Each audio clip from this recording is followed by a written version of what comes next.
Testing. 1, 2, 3. 1, 2, 3. All right. We are good to go. What is good, YouTube? This your boy Aaron, and I am back today doing a live stream. And I want to talk about this NBA Finals before the game starts, and then I'll give you guys a live stream later on where it's me watching the games as you all are watching the games. But for right now, I want to break down this series because we didn't have the opportunity, me and Brian didn't have the opportunity to break it down considering we had our podcast last Saturday. So here's my early reactions to how I feel the series is going to go. And then also just some of the things that intrigues me coming into the series, some of the storylines, some of the questions that need to be answered. So when we look at both of these teams, they play obviously different styles of basketball. When you have Indiana Pacers, they're more of a up tempo. They like to move the ball around. They rely a lot on plays more than ever. Not a whole lot of isolation heavy players on their squad. While when you have with the Thunder, you have gilgeous-alexander, who's one of the top in the league in isolation scoring. So you have that there. Indiana Pacers, everybody can pretty much shoot on their starting lineup. And then when you have OKC, that's pretty much the same scenario in their case. Both of these teams are one of the highest paced teams in the NBA. Both of these teams have all NBA caliber players. They have all NBA point guards. They have another all NBA player as well. So both teams have two all NBA caliber players, two all-star caliber players, two stars that are still really young in the league. Both relatively young teams. And they're both in the NBA Finals. And their rosters were constructed by and large part because of Paul George. So you have that to talk about as well. But I think where I'm most intrigued by is not the Thunder, because I already know the Thunder. Their stifling defense. Shai Gilgeous-Alexander is, in my opinion, a top 3 player in the NBA, MVP. Obviously, we know this. But I'm looking at the Pacers side of things because I'm wondering, against this aggressive, physical, stifling defense, how do they figure out a way to score against that Thunder team? Because this is an historic defense. This is a defense that's number one in forcing turnovers and number one, I believe, in scoring off of turnovers. So how do you find an advantage and how do you exploit it? I look at this Indiana Pacers team. I believe when let me see. Indiana.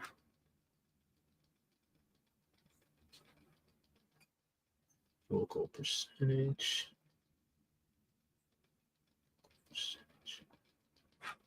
Where is hold on. Because I have the opponent. Let's see. Shooting per game. Where is it?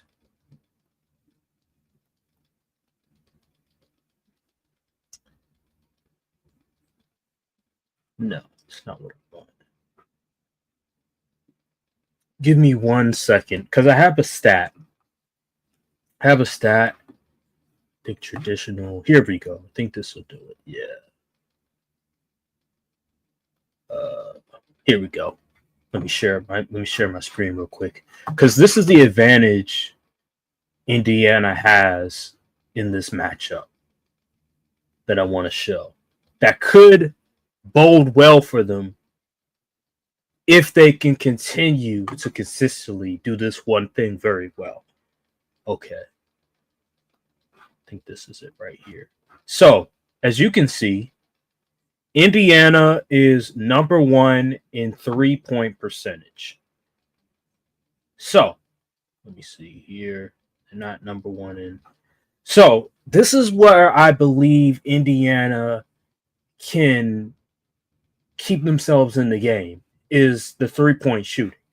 When you look at Indiana compared to an OKC, OKC is at the bottom at 3-point percentage. They're at 33.6%. Not that great. They shoot at a pretty, let's see, how many this 3-point attempts? How many attempts?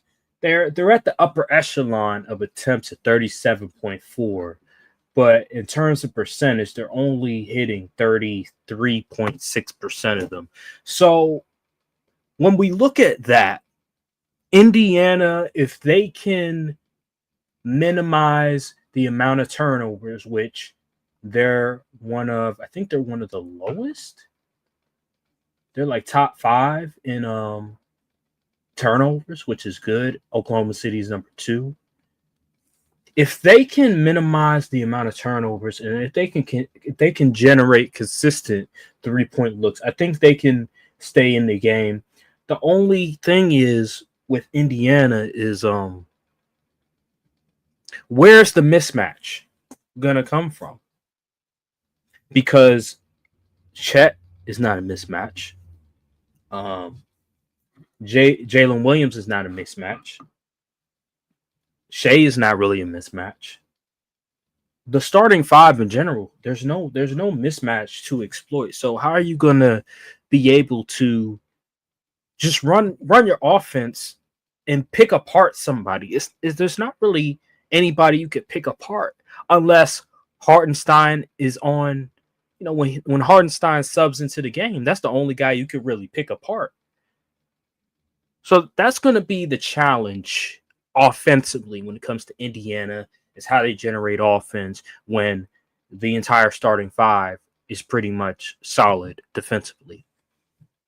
Defensively for Indiana, I think that's where it gets a lot easier for them, in my opinion, because I believe OKC at times they can be a bit lethargic and stagnant on their offense, especially when we saw against Denver. Now, eventually, Shai Gilgeous, being the great player that he is, was able to pick apart Denver defensively. And Mark Dadenhall, I believe that's how you pronounce his name, he put in certain lineups that was able to exploit certain double teams, help defenses zone, and they were able to come back and win certain games. So when I'm looking at Indiana defensively, I'm wondering, number one, how can they force turnovers on the Thunder? When do they send help and double teams?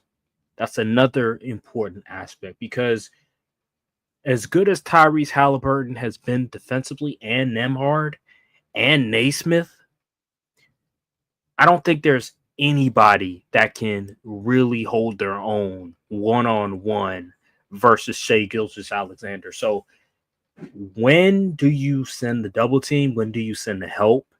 And will it work is the question. We'll see. I can't give you a definitive answer on what they can do, but I will say that Denver did a really good job in the middle of the series of really stifling, making it difficult for Shai to get a consistent shot off and to be very efficient. And that's why they're able to get 7 games. It's not just because of the brilliance of Nikola Jokic and Jamal Murray, it's because of that defense. And I believe Indiana's defense is a little bit better. So how will they be able to deal with that aspect? The Thunder is actually, as great as Shai Gilgeous-Alexander is, they're not the greatest at isolation scoring. Let me see if I can. Let me share my screen again. Here we go. So when you look at NBA.com, man, their stat sheet, they've actually done a really good job of providing more numbers over the year. But if we look at this, OKC is at the bottom half in the playoffs when it comes to isolation scoring. The percentage isn't all that great. They're at 38.2%. Now, well, now you could say, well, Aaron, Boston Celtics, they're at the bottom two, which is true. Yes, absolutely. But just look at the amount of points. Look at the points off of isolation. See, like it's one thing where yeah, you don't have a good percentage, but you're still generating a lot of points because look, Boston is at 12.3, while when you look at OKC, they're at 7.9. Now, you could also point to the fact that Indiana is at 6.6, which is another thing that is concern for Indiana, but they're not the greatest isolation team, despite the fact that Shea is one of the leaders in isolation points in the regular season and in the playoffs. So, with that being said, if Indiana can force OKC to go more isolation heavy because Jalen Williams is not the greatest isolation scorer. Shea is an amazing isolation scorer, but everybody else, what can they really do? If they can force OKC to more isolation scoring than generating offense from dribble penetration, handoffs, Shea is able to get whatever he wants. I believe that'll play in the hands of Indiana. It's just about can they do that? Do they have the defense to force the Thunder out of what they want to do? I don't know. That's a question to be had. But let me stop dancing around. Who do I have winning this series? I'm just gonna have to go with OKC in this scenario. I was doing some research on everything that I could find when it comes to the analytics for both teams. And what I found is that as great as Indiana is, they do a lot of things well. And then I'll find another analytic where OKC does just as good as what Indiana does well. Like not turning the ball over, forcing turnovers, transition points, uh, having a good transition defense. All of these things, not only is Indiana good at, but OKC is great at it as well. So it's as time goes by, as I continue to research these things, I just find myself finding it hard to pick Indiana to win this series. If I would have to give it a prediction on the amount of games, I'll probably go OKC in 6 because I do think Indiana, with the pace, with the ball movement, with the 3-point shooting, and with the improvement defensively, and the footage out there that we've seen for teams playing against OKC and how they have had some success defensively guarding OKC, specifically Denver.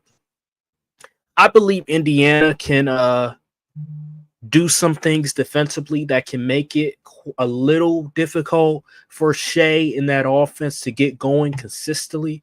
I like I like Indiana to get 2 games off on OKC, but I don't think they can win 4 games against this historically great defense. This team where you have a starting lineup of Shea Gilgeous-Alexander, you have Jalen Williams, you have um, Chet Holmgren. You got all these guys that they can Carson Wallace, Lou Dort, Alex Caruso.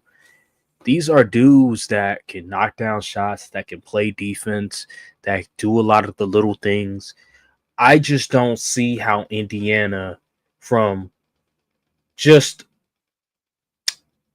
the course of a series, being able to overcome the reality of what OKC has. I just can't see it. I could be wrong, but in normal circumstances, just the way that is going, the point differential, I think OKC might have, I don't know if it's point differential or net rating, but they have like the highest net rating, I believe it was. It's just hard for me to say, just looking at all the analytics, just looking from the eye test that I've seen over the course of the playoffs, that OKC isn't the best team in the finals. It's hard for me to believe. If Other people think it's Indiana. I'm just trying to figure out what exactly are they looking at. I like, yeah, okay, yes, Rick Carlisle in 2011 in the finals, what he did to LeBron was sensational, running that zone. But we're in 2025 where a whole starting lineup can shoot threes, where guys are playing multiple positions. This is not the same from 14 years ago. I just think OKC is too versatile. They can bring in so many different lineups. They have so much depth. They go 1 to 10. They can go 1 through 9. It doesn't really matter. While with Indiana, the way Nemhard played last series against New York, I'm very concerned because Nemhard, he's normally a playoff riser, but against the Knicks, he didn't really rise. He didn't really show up. He played good defense against Jalen Brunson, but outside of that, he didn't really show up much, and he needs to show up against this OKC team. And the fact that he struggled offensively against a Knicks team that is not even close to the level of OKC defensively, I'm concerned. Aaron Naismith is another one where he is not a creator. He is not a guy that can create for himself. He is a guy that gets open looks from Halliburton, from other guys that are playmakers. I don't see Naismith really getting his game off too much, and they're going to need him. Everything points to Indiana this series. I mean, Indiana losing this series. I just don't see a pathway unless they can get hot from three and they're able to force turnovers on OKC, and they're able to get points off of turnovers like they did against New York. Because against New York, they were able to get so many points off of turnovers, so many easy baskets. I just don't think that's going to be the case of this series against a team that's number one in not turning the basketball over.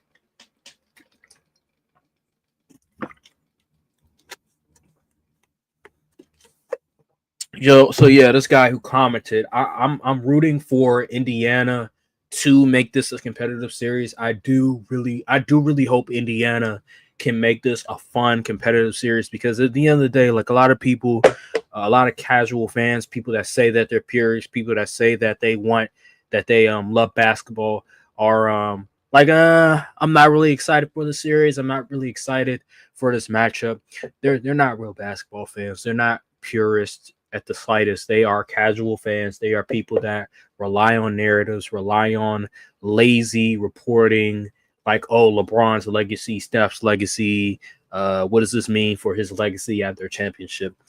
This series fascinates me because I'm wondering, how is Indiana going to generate points and also defend OKC, who I believe is on the verge of potentially NBA dynasty in the near future, with Shea, with Chet, with Jalen Williams. Like, this seems like the beginning of a historic team that we will see for years to come.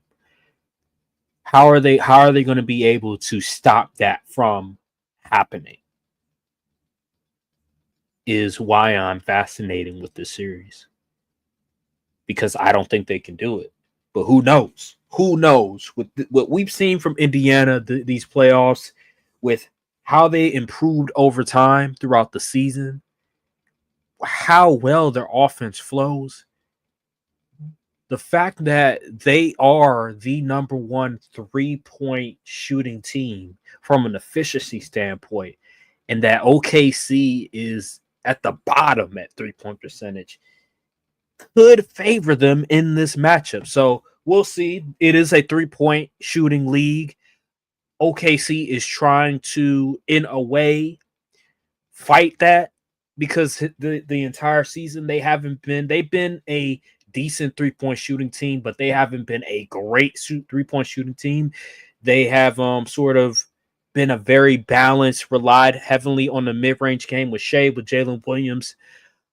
I'm fascinated to see how this series goes. I really hope Indiana can prove a lot of people wrong, prove me wrong in a way, make this series a 7-game series, I would love it. I don't care who wins the series. To be honest with you, I have no quarrel with any of these teams.